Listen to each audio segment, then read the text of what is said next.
글로벌 외신센터입니다. 뉴욕 증시가 혼조로 거래를 마쳤는데요. 오늘도 시장과 그리고 종목에 관련된 중요한 소식들 한 가지씩 체크해 보도록 하겠습니다.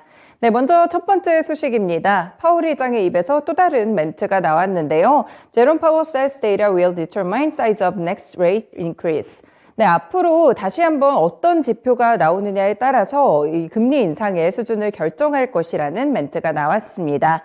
실제로 오는 21일부터 이틀간 FOMC가 열리게 되는데요. 아직까지 인상 수준과 관련돼서는 결정된 바가 없다는 입장을 밝혔습니다. 하지만 필요할 때는 인상 수준을 높일 것이라며 연말에 금리 역시 기존 전망치보다 높을 수 있다는 방침을 다시 한번 확인을 했습니다. 하원의 금융위 청문회에서 나온 내용이었는데요. 우리는 아직까지 3월 회의와 관련돼서 어떤 결정도 내리지 않았다며 추가적인 자료들을 검토할 때까지는 결정은 나오지 않을 것이라고 말했습니다. 전날에 있었던 상원 청문회에서도 비슷한 멘트를 하기도 했었는데요. 네, 이번 소식을 또 살펴보시면 파월 연준 의장은 물가가 낮아지고 있지만 여전히 매우 높은 수준에 있다며 어떤 결정도 내려지지 않았다고 밝혔습니다. 그러면서 만약 전체적인 데이터의 방향이 더 빠른 긴축이 필요하다는 것을 나타낸다면 금리 인상 속도를 다시 한번 높일 준비가 돼 있다는 매파적인 발언을 이어갔습니다. 파월 의장은 경기 침체가 발생한다면 금리 인상을 중단할 것이냐라는 질문이 나왔을 때 우리는 경기 침체를 추구하지는 않으며 경제 회복을 위해서 경기 침체를 겪을 필요도 없다고 생각한다고 답했는데요. 이어서 경기 침체를 피하기 위해서 금리 인상을 중단할 것이냐라는 질문이 나왔을 때는 네나 아니오로 대답을 할 수 없다면서 이것은 심각한 질문이고 모든 자료들을 다 가지고 있지 않기 때문에 현재는 답할 수 없다라고 선을 그었습니다. 연말의 최종 금리 수준과 관련해서는 지금 동료들과 함께 새로운 전망인 3월 22일에 발표할 것이라면서도 이미 언급했다시피 현재까지의 자료는 궁극적인 금리 수준이 기존보다는 높은 전망치가 될 것이라는 점을 시사하고 있다고 다시 한번 매파적인 기조를 확인시켜줬습니다. 네, 다음 소식 보시면요. 연준의 상황이 이렇다 보니까 최종 금리 수준이 어느 정도가 될 수 있을지 여기에 눈이 쏠리고 있습니다. CNBC 보도가 나왔는데요. BlackRock says the Federal Reserve could hike interest rates to a peak of 6%. 그러니까 연준 측에서 이 최종 금리 수준을 6%까지 올릴 수도 있다라고 블랙록 자산운용 측에서 이렇게 또 내놨습니다. 이 관측을 보시면 블랙록의 링리더 글로벌 채권 CIO는 미국의 연준이 경기를 둔화시키고 인플레이션을 2%까지 낮추기 위해서 금리를 6%까지 높이면서 장기간 거기에 머물 가능성이 크다고 봤는데요. 그러면서 최근에 나온 미국의 고용과 물가 지표를 언급하면서 미국 경제가 예상보다 더 탄력적이라며 연준의 긴축 강화를 점치고 있는 배경들을 설명을 했습니다.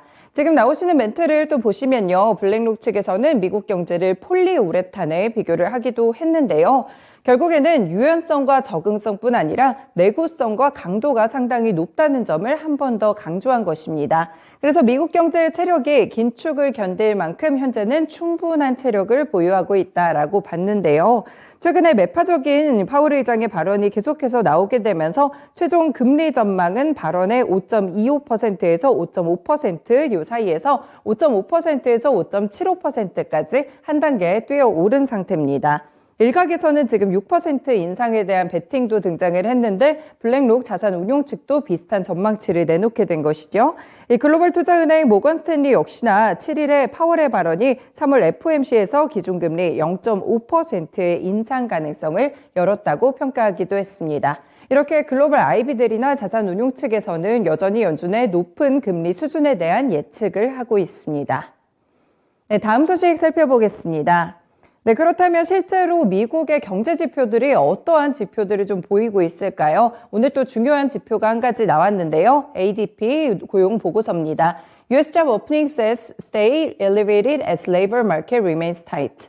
아직까지 노동시장이 굉장히 타이트한 것으로 느껴지는 부분들이 다시 한번 로이터 통신의 보도를 나왔는데요. 자세한 수치 바로 살펴보도록 하겠습니다.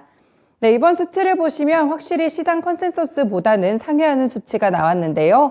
2월의 민간기업 고용은 전월 대비 24만 2천 개가 증가를 했습니다. 1월과 비교했을 때는 증가폭이 2배 이상 커진 수치고요. 그리고 전문가의 전망치였던 20만 개를 큰 폭으로 상회하는 모습들이 나왔습니다. 업종별로 봤을 때는 레저나 접객업에서 8만 3천 개의 일자리가 늘어나게 되면서 최대 폭의 증가를 기록했고요. 금융업 그리고 제조업에서도 뚜렷한 증가세를 보였습니다. 그리고 직장을 옮긴 민간 근로자들의 임금은 전년 동월보다 14.3% 오른 것으로 확인이 되면서 계속해서 물가 인상 기조가 확인이 되고 있고요. 넬라 리처드슨 ADP 수석 이코노미스트는 근로자 임금 상승세는 여전히 높은 수준이라면서 단기간에 임금 상승세가 저절로 둔화해서 인플레이션을 끌어내릴 가능성은 굉장히 적어 보인다라고 평가를 했습니다. 그리고 노동 수요가 공급을 훨씬 더 초과하는 과열 상태가 지속 중이라는 발표도 나왔는데요. 실제 미국 노동부가 이날 같은 날 공개했던 1월의 구인 이직 보고서에 따르면 1월 기업의 구인 건수는 1,082만 건으로 집계됐습니다.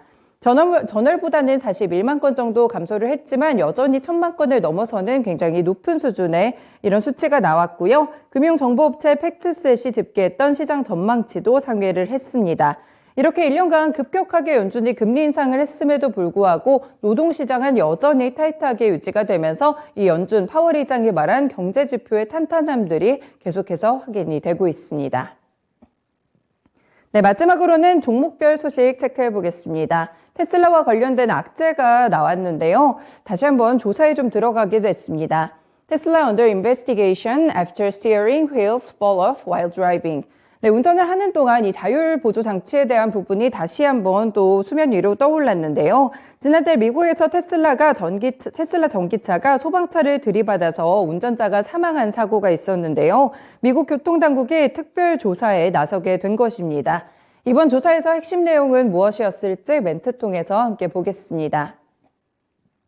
네, 미국의 교통당국이 테슬라 충돌 사고에 대해서 특별조사를 들어갔는데요. 특히나 주행보조 장치인 오토파일럿 시스템에 대한 조사가 핵심입니다. 그래서 모델 S의 충돌 사고를 자세히 들여다보기 위해서 이번에 특별조사팀을 파견하게 된 것입니다. 네, 보시면 이 사고는 지난달 18일 새벽에 북부 캘리포니아 680번 고속도로에서 발생을 했는데요. 테슬라 모델 S 차량이 정차 중인 소방차를 들이받았고 운전자는 현장에서 숨졌고 소방관 4명도 다쳐서 함께 치료를 받았습니다. 당시 테슬라 운전자가 오토파일럿 시스템을 이용했는지 여부가 확인되지는 않았었는데요. 이 교통안전국은 사고 당시 오토파일럿 시스템이 작동했을 가능성에 더 무게를 두고 있습니다. 지금 이미 2021년 8월부터 테슬라의 오토파일럿 시스템에 대해서 교통당국은 조사를 벌여왔는데요. 오토파일럿 시스템이 고속도로에 정차 중인 소방차와 구급차 같이 긴급 차량을 어떻게 감지하고 반응하는지 살펴보고 있습니다. 그래서 지금 AP통신 측에 따르면 미국에서 최소 15대 테슬라 차량이 오토파일럿이 작동되는 가운데 긴급 차량과 충돌되는 사고가 났다고 전해지고 있는데요. 완전 자율주행에 대한 결함 탓에 충돌 위험이 커졌다는 이유로 이전에 테슬라 차량 36만여 대를 대상으로 리콜 명령이 나오기도 했습니다. 이렇게 자율보조 장치가 테슬라의 또 핵심 시스템이 되겠는데요. 이 부분에 대한 조사가 들어가게 되면서 주가도 흔들거리는 모습이었습니다. 네, 오늘도 이렇게 4가지 소식들 외신 통해서 살펴봤습니다. 글로벌 외신센터였습니다.